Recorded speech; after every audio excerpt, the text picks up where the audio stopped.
Good morning. Our topic is all about divisibility rules for 4, 8, 11, and 12. Divisibility rules for 4. The last two digits is divisible by 4 and number ending into zeros. So lahat daw ng nagtatapos sa dalawang zero at yung last two digit niya ay nagpo-form ng number na divisible sa 4. Example, 348. Because 48 is divisible by 4. If we are going to divide 48 by 4, there is no remainder. So 48 is divisible by 4. So 348 is divisible by 4. Ano pa daw yung isang paraan para malaman kung divisible sa 4? Pag daw ang number ay nagtapos sa dalawang 0. Halimbawa, 100, 200, 3,000, 1 million. So, lahat sila ay nagtapos sa dalawang 0. Divisible yun sa 4.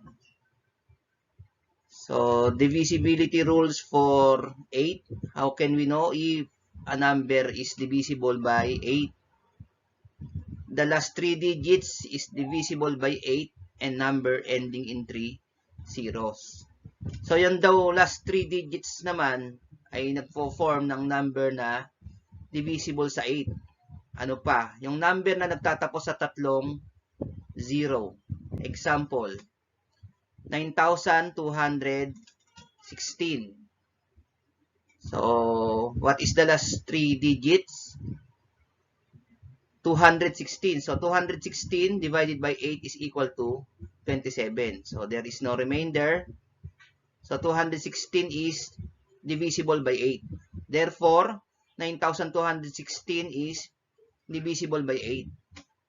Yung second way, to know if a number is divisible by 8, kung nagtapos sa tatlong 0. Example, 1,000, 3,000, 50,000, 1 million. So, yun ay divisible sa 8 dahil nagtapos sa tatlong 0. Divisible by 11. How can we know if a number is divisible by 11?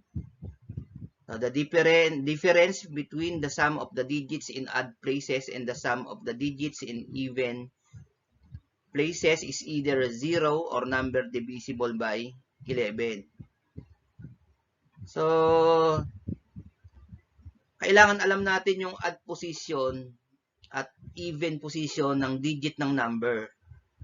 Pag sinabi nating odd position, yun yung first place, third place, fifth place, seventh place, and so on and so forth. Pag naman even position ng digit, yun yung second place, fourth place, sixth place, and so on and so forth. Pag daw inad natin yung odd at even position, at ang sum nila ay sinubtract, dapat daw ang difference ay 0 o mga number na divisible sa 11. Ano ba yung mga number na divisible sa 11? 11, 22, 33. So, example, 28,413 is divisible by 11. So, unahin natin yung add position. Ang add position dyan ay 2, 4, tsaka 3. Kasi yung 2, yun yung first place o first position. Yung 4, yun yung third place sa digit ng numero. At yung 3, yun yung nasa fifth place na digit ng number. So, if we are going to add that, 2 plus 4 plus 3 is equal to 9. Ano naman yung kanyang even position? Ang kanyang even position ay yung digit na 8 tsaka 1. Kasi yung 8 nasa second place. Yun namang 1, yun yung nasa fourth place. So, sila yung even place. So, So, if we are going to add that, 8 plus 1 is equal to 9. Then, pagka na-add natin yung even at odd position, susubtract natin yung sum nila. 9 minus 9 is equal to 0. So, ibig sabihin, divisible yun sa 11 kasi 0 ang difference nila. Example number 2, 9,174. So, alam niyo na ba kung ano yung add place ng digit ng add places ng digit ng number na to? So, ang add places ay 9 kasi yun ang nasa first place at yung 7 kasi yung nasa third place. Third position. So, if we are going to add 9 plus 7, it is equal to 16. And what is the even places of 9,174? Ang even places are 1 because it is in the second place and 4 because it is in the fourth place. So, add 1 plus 4 is equal to 5. Then, after adding, we subtract. 16 minus 5 is equal to 11. So, therefore, 9,174 is divisible by 11. Divisibility rules for 12. Any number that is divisible by both 3 and 4. So, example is 7,980. Do you remember the divisibility rules for 3? So, pagka inad natin yung digit ng number at ang sum ay divisible sa 3, divisible yun sa 3. So, let us add 7 plus 9, 16 plus 8, 24 plus 0, 24. So, ang 24 ay divisible sa 3. So, yun yung unang qualification para maging divisible sa 12, divisible sa 3. So, paano naman naging divisible sa 4 ito? So, titignan natin yung last 2 digit ng number. Ang last 2 digit ng number ay 8 tsaka 0. So, ang 80 ay divisible sa 4. So, ibig sabihin, divisible siya sa 12 dahil divisible siya sa 3 and 4. Learning task 1. The following numbers are divisible by 4, 8, 11, and 12. Try to finish the table by writing the numbers that are divisible by 4, 8, 11, and 12. So, sa 4, divisible daw yung 200 sa 4 because it ends into 0. 104 is divisible by 8. 121 is divisible by 11. Kasi yung add places niya ay 1 tsaka 1. 1 plus 1, 2. Ang even place niya ay 2. So, 2 minus 2, 0. Kaya divisible sa 11. Ang 36 ay divisible sa 12. Kasi ang 36 ay divisible sa 3. Dahil 3 plus 6 ay 9. At divisible din ang 36 sa 4. Kaya divisible sa 12. So, let us give other examples. So, 724. So, bakit siya divisible sa 4? Kasi nagtapos siya sa 24 o 24. Ang 24 ay divisible sa 4. Ang 2,000 ay divisible sa 8 because it ends in 3 zeros. 253 is divisible by 11. Ano yung kanyang add places? Yung 2 kasi nasa first place siya o first position. Then 3 nasa third place siya. Then add 2 plus 3, 5. Ano ang kanyang even place na number? Yung 5. So, yun lang yung even place niya kasi nasa second place yun. So, 5 minus 5, 0. Kaya divisible sa 11. 324 is divisible by 12. Kasi divisible siya sa 3. Kasi pag inad natin yung digit ng number, 3 plus 2 plus 4 is 9. Divisible sa 3. And nagtapos siya sa 24. Yung last 2 digit niya. Ang 24 ay divisible sa 4. Kaya divisible siya sa 12. Dahil divisible siya sa 3 and 4. Next example. 1,500. Divisible sa 4 because it ends in 2 zeros. 3,504 is divisible by 8 because yung last 3 digit niya na 504 is divisible by 8. Then 8,294 divisible siya sa 11. Ano yung kanyang add places na digit ng number? Yung 8 na kasi nasa first place o first position. Then 9 nasa third place. 8 plus 9, 17. So, ano yung kanyang even position na digit ng number? Yung 2 kasi nasa second place. Tsaka yung 4 nasa fourth place.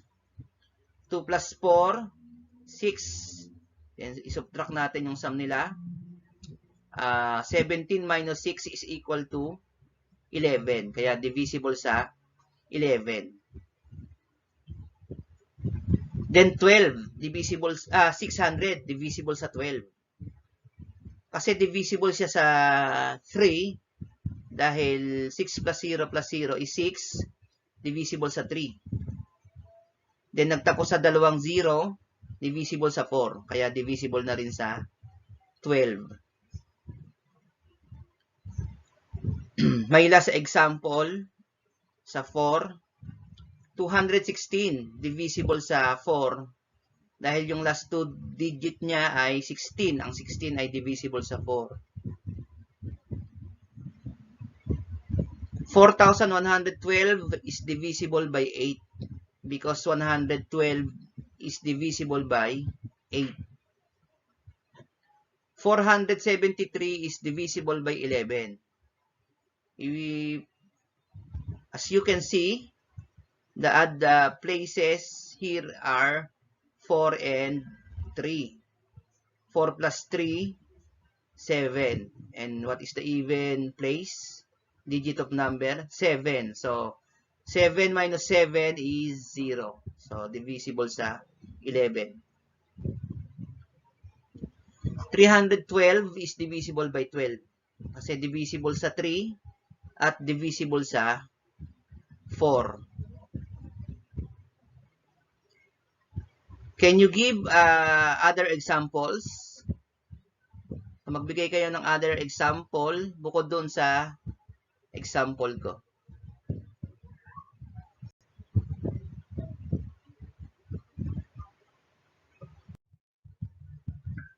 Learning task 2.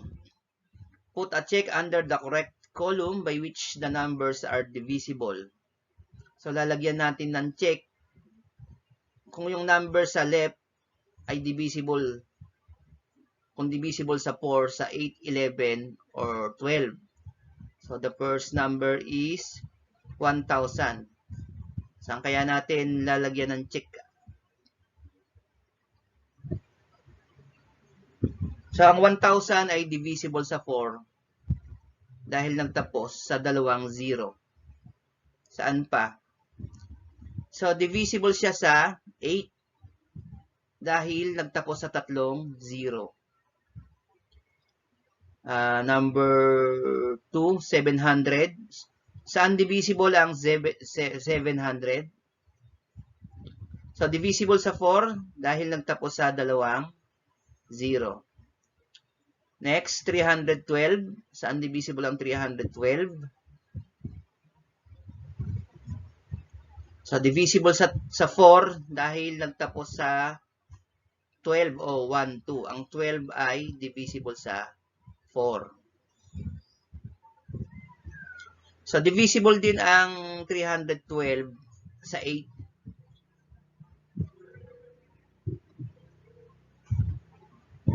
Ang 1,440 ay divisible sa 4 dahil ang last 2 digit niya ay 40. Ang 40 ay divisible sa 4. Divisible din siya sa 8 dahil yung 440 ay divisible sa 8 o yung last 3 digit niya. Divisible din siya sa 12 dahil divisible siya sa 3 dahil pag inad natin yung digit ng number ay 1 plus 4 plus 4 is 9. Ang 9 ay divisible sa 3. At dahil divisible din siya sa 4, divisible na rin siya sa 12. Last number, 187. So, divisible lang siya sa 11 kasi yung add places niya ay 1 tsaka 7. 1 plus 7 is 8. Even place is 8. 8 minus 8 is 0. Kaya divisible sa 11. So, let us generalize.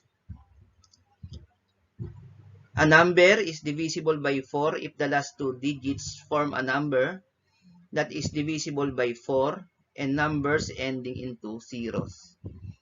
So, dalawa yung palatandaan na siya ay divisible sa 4.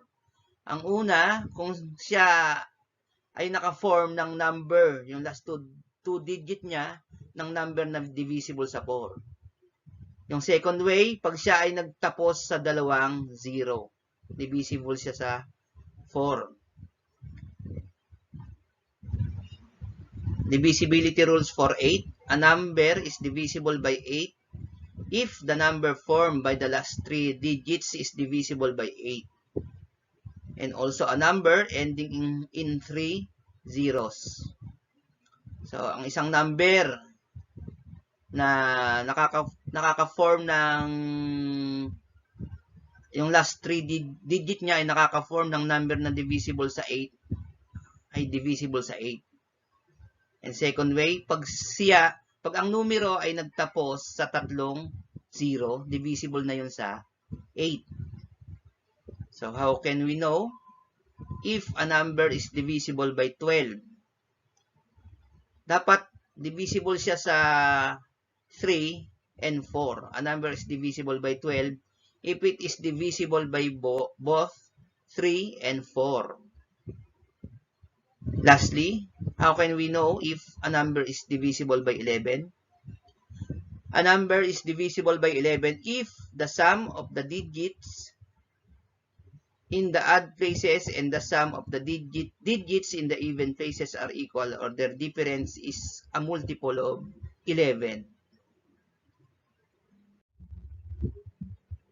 Learning task 3.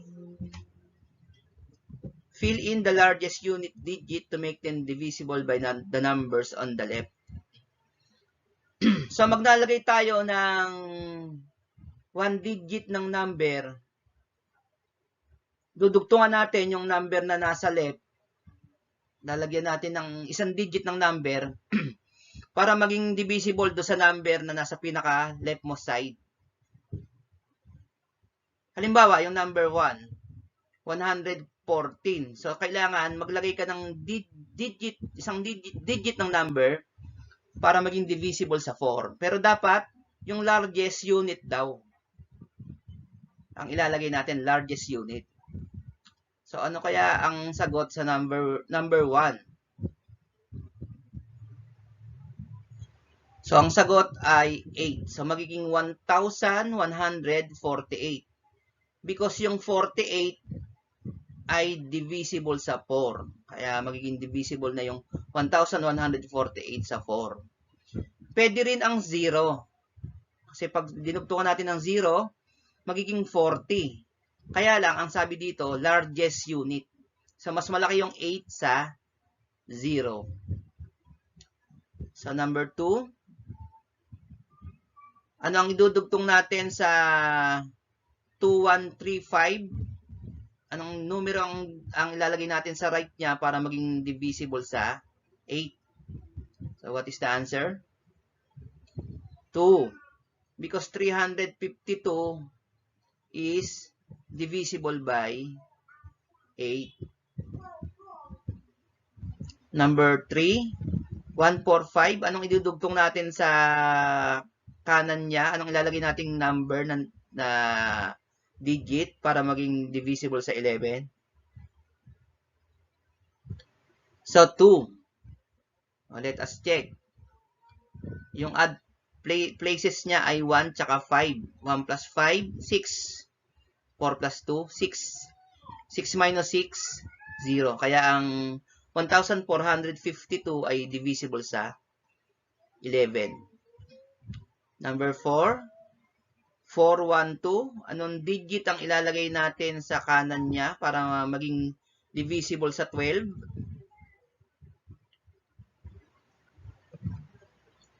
So, ang sagot ay 8. Kasi yung 28, yung mapoform niya na last 2 digit ay 28 divisible sa 4. Divisible din ba to sa 3? Let us check. 4 plus 1, 5. Plus 2, 7. Plus 8, 15. So, ang 15 ay divisible sa 3. So, divisible siya sa 3 tsaka sa 4. Kaya divisible sa 12. So, last number, 854. Anong ilalagay natin doon sa right side niya para maging divisible sa 11? Anong digit ng number? 7. So, ano yung kanyang add places? Yung 8 tsaka 4. Then, i-add natin. 8 plus 4, 12. Ano naman yung even places niya na digit ng number? Yung 5 tsaka yung 7. So, 5 plus 7, 12. So, 12 minus 12, 0. Kaya divisible sa 11. So, that's all. Thank you. So, don't forget to like and subscribe. And hit the notification bell para lagi kayong updated sa mga tutorial ko sa math. Stay safe. God bless. And bye for now. Thank you.